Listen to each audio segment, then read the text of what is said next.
So, lagi niyong tatandaan is, if you are working from home, your client will not be asking you any money.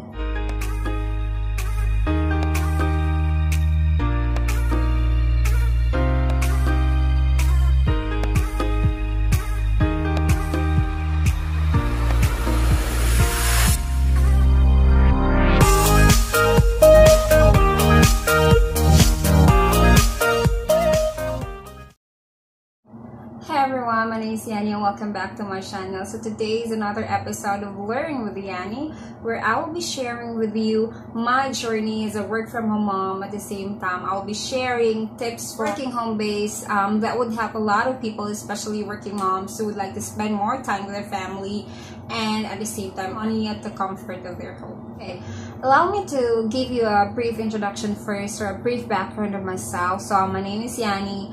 I've been working from home for more than a year now. So before I started working home-based, I used to work in the BPO industry where I started as an agent. I worked in the corporate world for more than 9 years. Not really more than 9 years, but I think it's more than 8 years there. So nag-work ako there as an agent, tapos naging supervisor. I transferred to training to become an assistant training professional. I worked all the way up to become a certified training professional. And then I became a lead trainer. So there.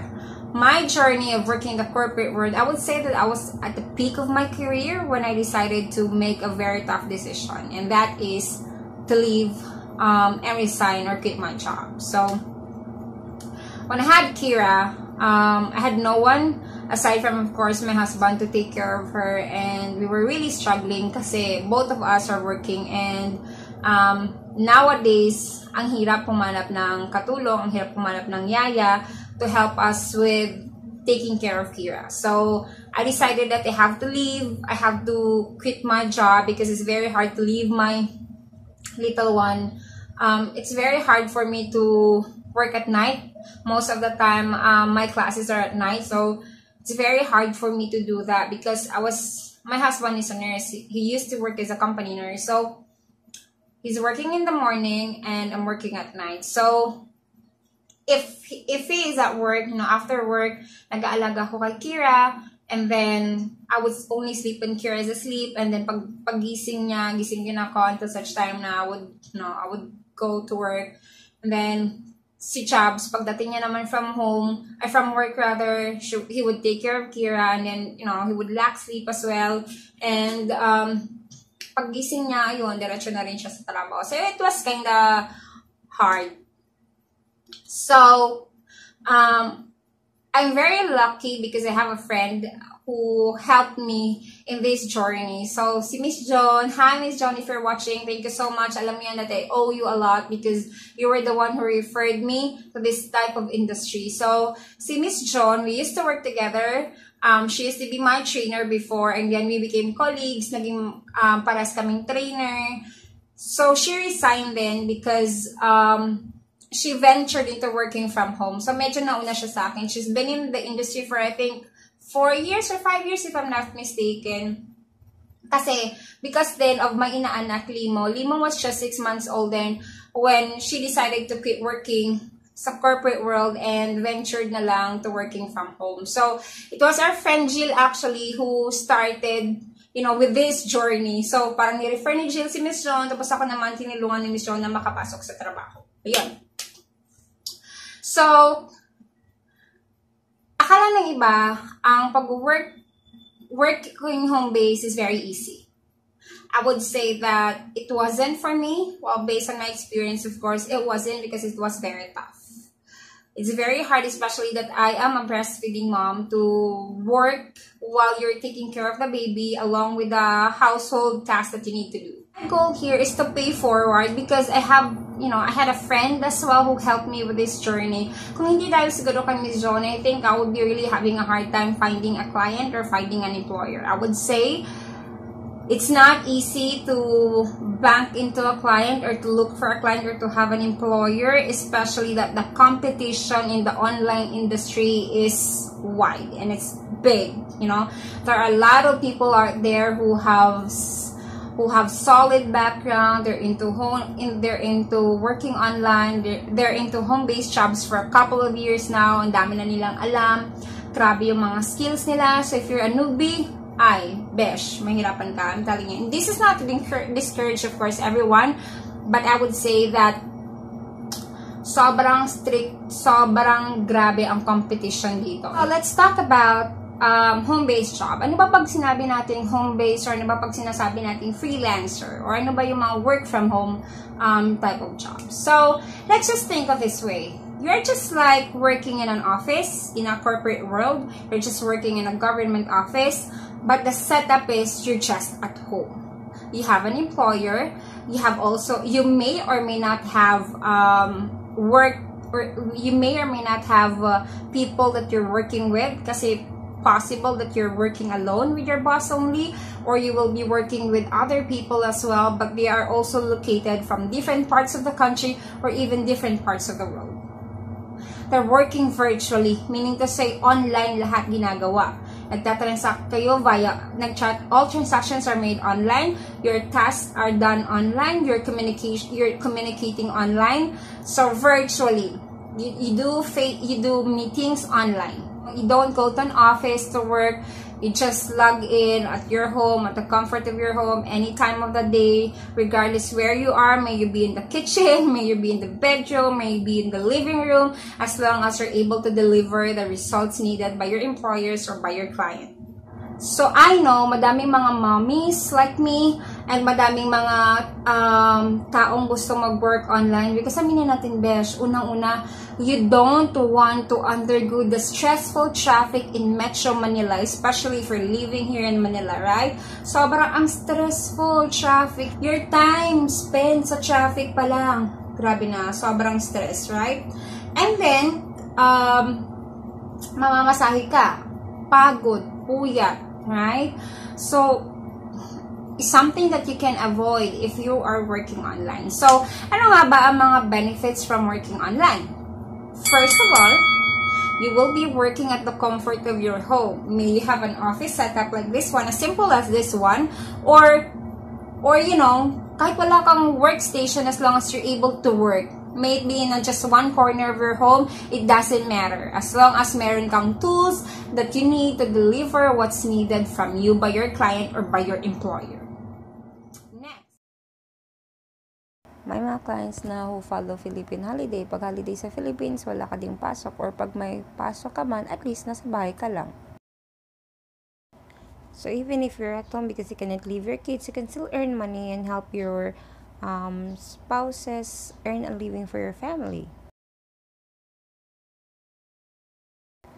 So no more agawan sa bus, sa jeep, sa FX, and sa MRT.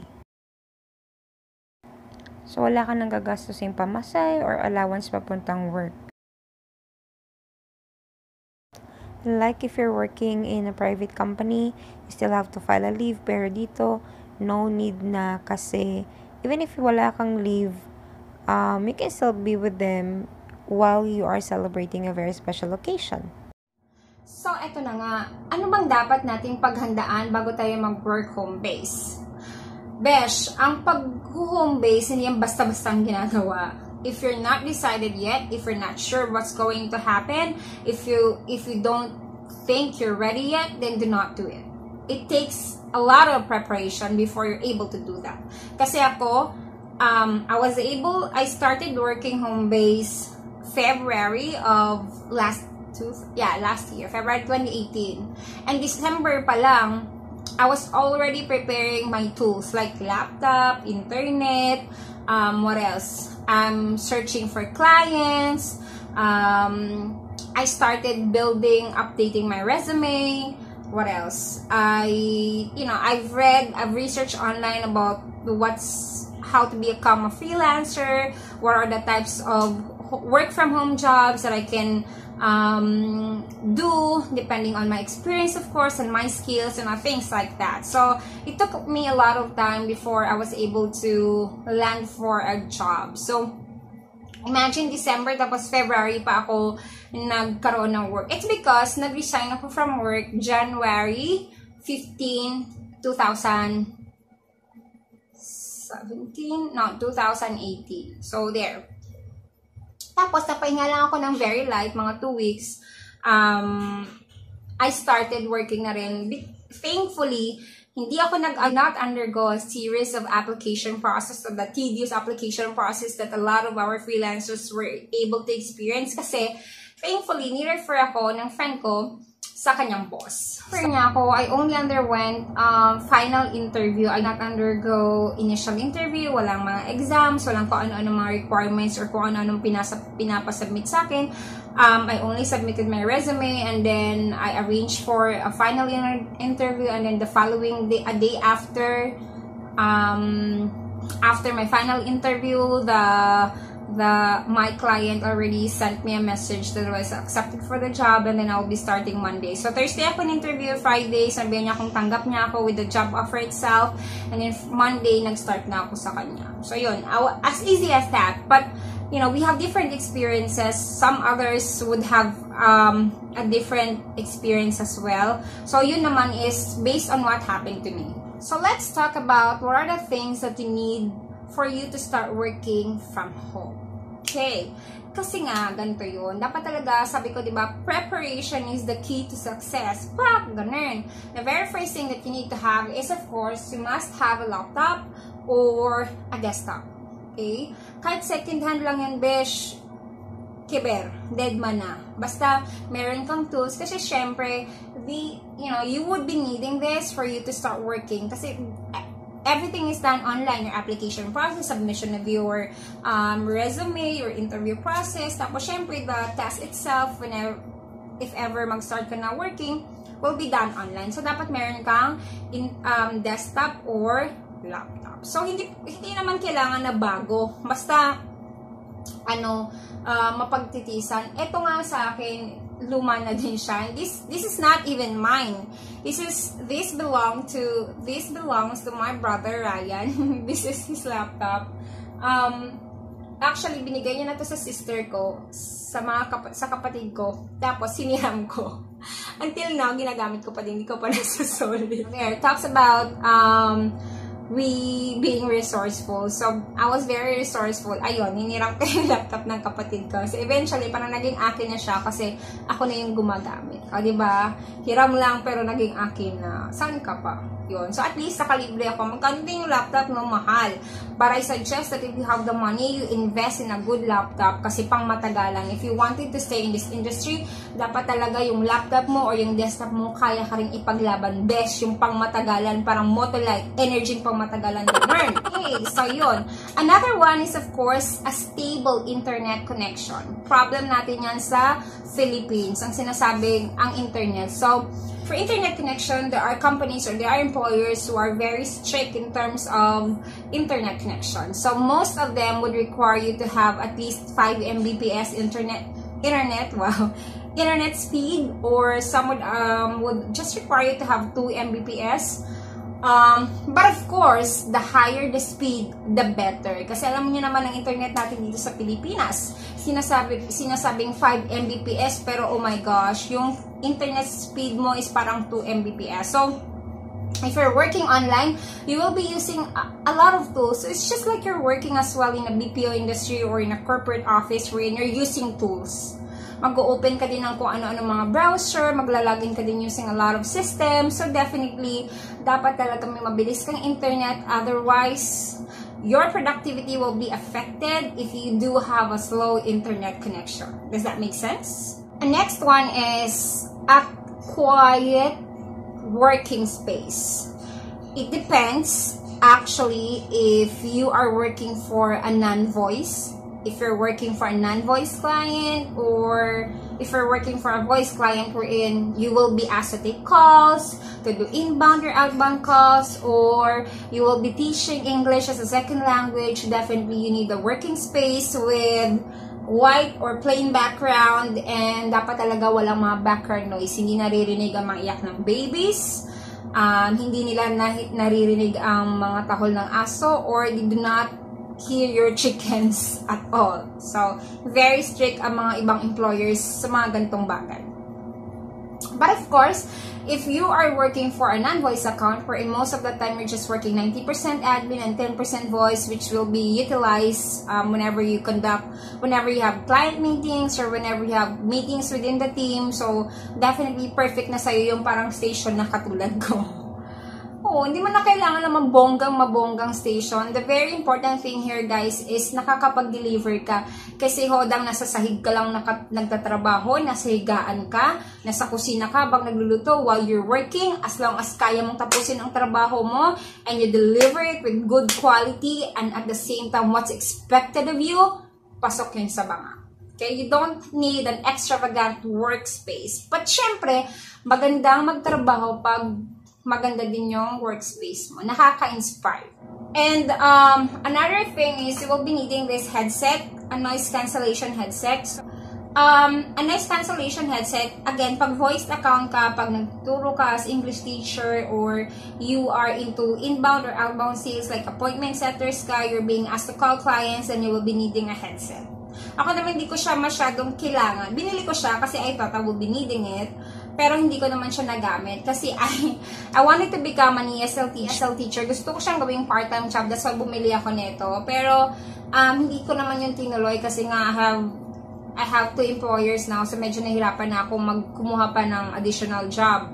So I'm using this, however, whenever I have a meeting with my boss. Kaya malaking bagay din. Hindi niya rin talaga na zero out ang background noise, but ang quality ng audio mo on the other line, maganda ang dating because of this. So I'm using Logitech H151. I have a video about this anyway. If you're not able to read that, if you're not able to watch that yet, you can just search for that in one of my videos. Ang title na is, I think, unboxing my H151 headset. Ganun. So, you will be needing this. Pag hindi naman voice account ang handle mo, carry boom boom lang. Ako, I started with earphones. Yun lang yung gamit ko. Again, kahit hindi naman complete, like yung mga iba talaga na grabe yung mga tools nila for working, kahit hindi naman yun complete, guys, pag hindi naman masyadong need, carry boom boom lang naman, pagtiisan mo na kung anong meron ka. Diba? Okay, if you have the capability, once you were able to save money, and once you're able to earn money na, then you have to, of course, invest on this type of tools kasi you will be needing them talaga long term. At syempre, besh, hindi mo lang kailangan ng laptop, hindi mo lang kailangan ng desktop, hindi mo lang kailangan ng internet connection. You don't just need a headset and a working space, but you also need to have that skills, the determination, the mindset, you know, that okay, I will be starting a journey of working from home. I can do this. The fake it till you make it attitude, you should have that. Kasi aminin naman natin, akala ng iba talaga, sobrang ang dali mag-home base. Pero mga besh, nakakaloka to the max, mag-work from home, lalo na pag hindi mo siya, hindi related siya sa dati mong trabaho. Kasi ang home base, sobrang wide ang scope niya. So, kailangan mo talaga ng sipag, tiyaga, determination, at the same time, lakas ng loob. Para makayanan mo ang stress from delivering outputs to your clients, stress of working from home alone kasi you have nobody to talk to aside from your neighbors, aside from the dog barking outside, from the chickens outside, or from your baby, or you know, from your husband or your partners, or kung may kasama ka sa bahay, di good for you. Ako kasi naiwan kaming dalawa lang ni Kira, so si Kira lang lagi kong kausap sa bahay. So, bago ka mag-start, I suggest that you befriend YouTube and Google. So, mag-research tayo, best. Let's make use of our internet and our resources. Merong YouTube, merong Google. Unlike before, na-encarta lang, Wikipedia, or mga libro ang kailangan nating, you know, mga resources natin before natin malaman ng isang bagay. So, ngayon, isang type mo lang sa computer, lalabas ng lahat. So, let's make use of that. Hindi lahat ng bagay makukuha natin ng madalian. Dapat pinaghihirapan din natin siya. So, let's all prepare. Diba? When you go into a battlefield, it's very important that you go prepared. Right? You go into war prepared. May armor ka, may mga bala ka, may mga kanyon ka, and all that. So, mag-research tayo. Let's read about working from home. What's a freelancer? What does a freelancer do? What are the types of job that you can do?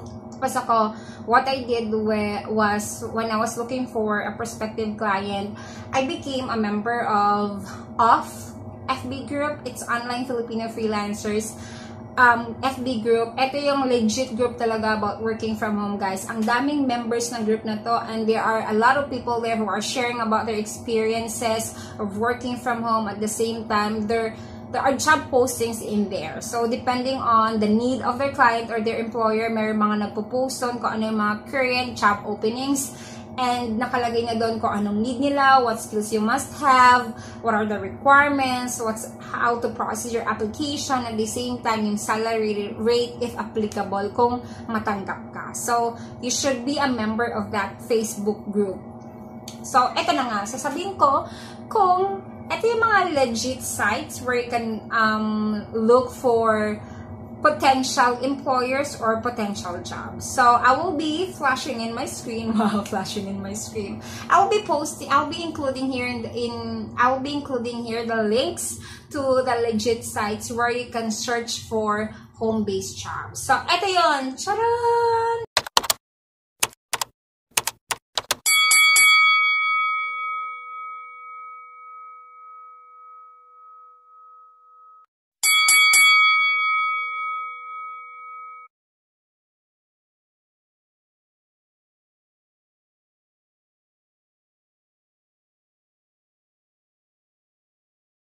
So, yun na nga. Please go ahead and check them out.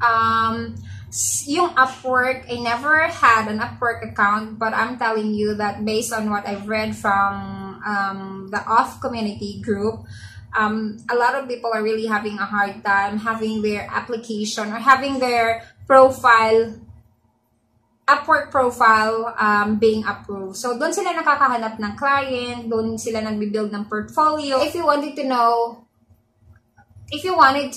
how your Upwork account will be approved, be a member of that group kasi marami silang tips na binibigay doon kung paano ma-approve yung account mo. Kasi sa Upwork, medyo madami din yung competition, but that's where most of our freelancers were able to get clients. Ako naman, in my experience, hindi naman ako nag-apply using these platforms. Hindi ako nag-undergo ng Upwork, hindi ako although I created an account for onlinejobs.ph kasi nagsisearch ako dan before ng potential client, but I was just very happy and thankful kasi nga ni-refer ako directly to the client. Mas madali kasi yon kaysa sa mag-undergo ka sa Upwork, mag-undergo ka sa Off, sa mga job postings doon. Maganda talaga pag may kakilala ka. It pays to know somebody. But of course, syempre, dapat dapat ka lang, no? Kasi ang mga friends naman natin, hindi ka nila basta-bastang i-refer if they know that you're not capable of working for the job or if you're not capable for the position that the employer or the client is looking for. Diba, Besh? My point, no? So, in working from home, medyo madami siya. Wide ang scope niya. You can work as a general virtual assistant, just like what I'm doing right now. I've been a project manager. I've been a virtual assistant for more than a year now, and I've functioned and I do multiple roles. So it's not just administrative tasks and being an assistant to my client or to my boss itself, but I do email management. I was able to learn basic knowledge about WordPress web design. I'm into graphics na din as well because I create marketing flyers, I create graphics for social media. Pwede ka maging social media manager, like you're handling social media accounts of your clients who are digital marketers. What else? Pwede ka din maging project manager. So, depende talaga yan, guys, sa skills mo. And depende talaga yan sa need ni client. In some other cases naman, kung magaling ka talaga sa graphic design, pwede ka naman maging graphic artist or maging web designer or web developer kasi mas mahal ang bayad sa kanila. Yun. Ako kasi wala akong masyadong alam doon. So, parang hindi siya yung line ko kasi I'm more into project management and email management at the same time. more on administrative tasks kasi nga, di ba, I've worked in a corporate world. So, parang medyo sanay na ako sa mga admin tasks na yan. Ganon. So, thankful lang din ako kasi ang experience ko with working in the corporate world is something that I was able to use when working online. Like yung mga email management, hindi na ako masyadong nahirapan, dealing with clients because of course, syempre, I'm not scared of communicating with clients. I'm confident when talking to them because nga of my experience. So, una ka lang naman kakabahan when you get the hang of it, when you're doing it every day, medyo okay na rin siya. So, una lang siya mahirap guys, wala namang madali. Pero, may mga moments din talaga na umiyak ako kasi hindi ko alam yung gagawin ko. Pero, iniisip ko yung anak ko, shit, whenever I look at Kira, namomotivate ako na, okay, wala akong karapatang sumuko kasi nga, nanay na ako. If you don't want naman to become a general virtual assistant kasi hindi yun yung skills mo, hindi yun yung line mo, you can become an English tutor as well. These are the companies or these are the platforms that you can apply with. We have 51Talk, we have Akadsap, we have Bibo.com, and we have Rare Job as well. You know, I tried to apply before sa 51Talk at the same time sa Akadsap, but I did not push through my application kasi nga nakakita na ako ng kliyente. So, dapat mag-ESL tutor din talaga ako. So, worst come to worst, pag wala na talaga ako mahanap na kliyente, I would resort into working as an English teacher. Diba? At least maganda kasi madami kang option. Pag hindi kumana, pag mawalan ka ng kliyente or pag wala ka na talagang mahanap na trabaho at all, pwede mo tong pasukin. So, another thing is, pwede ka transcriptionist or maging mga data entry jobs. So, these are the different sites that you can go to. If you have heard of Go Transcript Philippines, be a member of that group as well. Merong Facebook group, Go Transcript Philippines. This is the group that will guide you how to become a transcriptionist. Ano yung mga tips na ibibigay nila. They are also sharing tips and mga guidelines kung paano mag-transcribe. Parang, what you will do is you will transcribe audio files into a document. Parang ganun. So, itatype mo. Siyempre, may mga guidelines kung ang katinong ulo ko. Naligo naman ako. Ano ba yan? So, syempre, may mga guidelines kung paano ka mag-transcribe ng file. So, sundan nyo lang yun, guys. Another thing is, nag-apply din dapat ako dyan. Pero, hindi natuloy kasi ngayon, nakakita ako ng kliyente. Kanan. So, basically, that's it. That's it for now.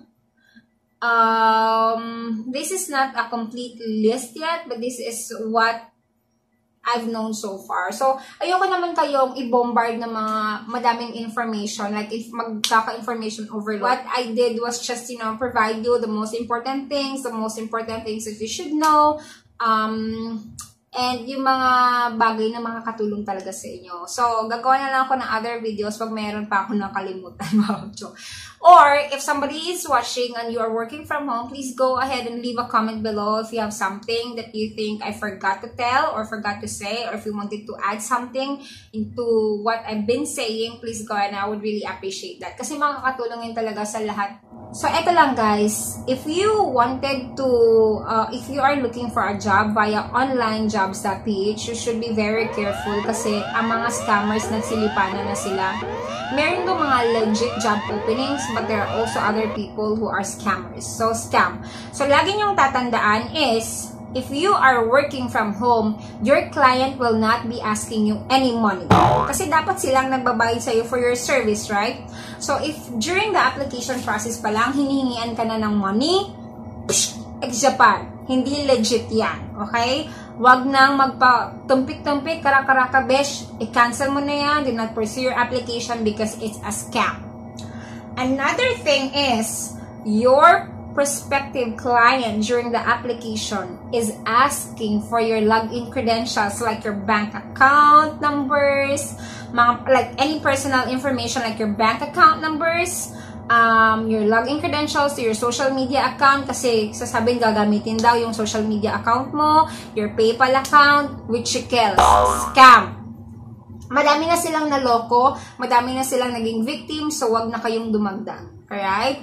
So, basta walang hinihing upfront payment, walang hinihing mga kung ano-anong credential kasi they should be the one giving the credentials or access to their systems and not us giving them credentials, diba? Hindi naman tayo nag-hire sa kanila. So, Wichikels, ex-Japan, ingat-ingat tayo kasi maraming mga illegal recruiter. Hindi lang mga illegal recruiter applicable sa mga OFW. Sa online world na din, guys, nandito na rin sila. Inano na nila, guys, in-invade na nila ang online world. And also, I suggest that you should prepare, your resume should be updated. You should highlight your skills. You do not just put that, okay, you have 5 years experience of working from this, working with that, working with this and that.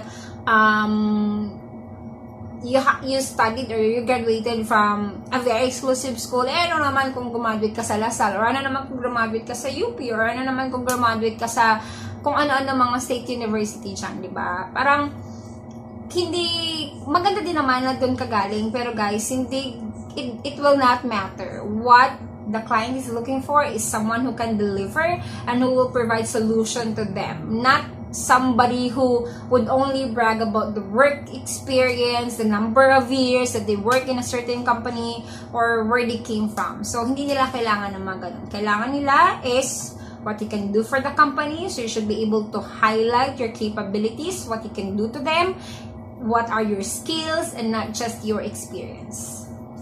You should always prepare whenever and just in case lang you're able to find an employer, a prospective employer during the interview, you should be punctual. So, kasi makikita nila na binavalue mo ang time nila. Hindi yung they will set up for an interview with you at 4 p.m.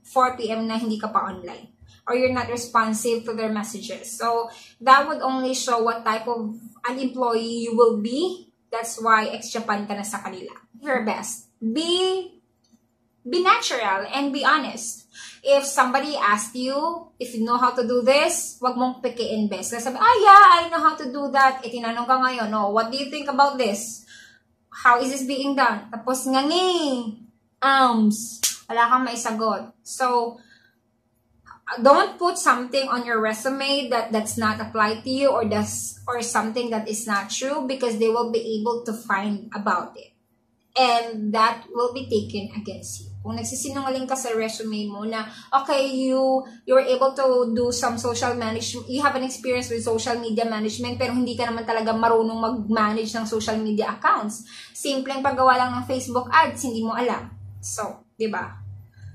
It will be taken against you. And you're giving a bad impression to your client. So, imbes na i-hire ka nila long-term, sa application process pa lang, ligwa ka na. So, thank you guys for watching, and hope that you were able to learn in this video. So, please don't forget to give this video a thumbs up and leave a comment below. If you have something, or if you have a suggestion, please don't forget to share this video to your friends who you think would want to work from home. This might be able to help somebody, or if you know someone who wanted to start your journey of working from home, then this video might be able to help them. So, thank you so much guys for watching, and I hope to see you next time on my next video. Bye!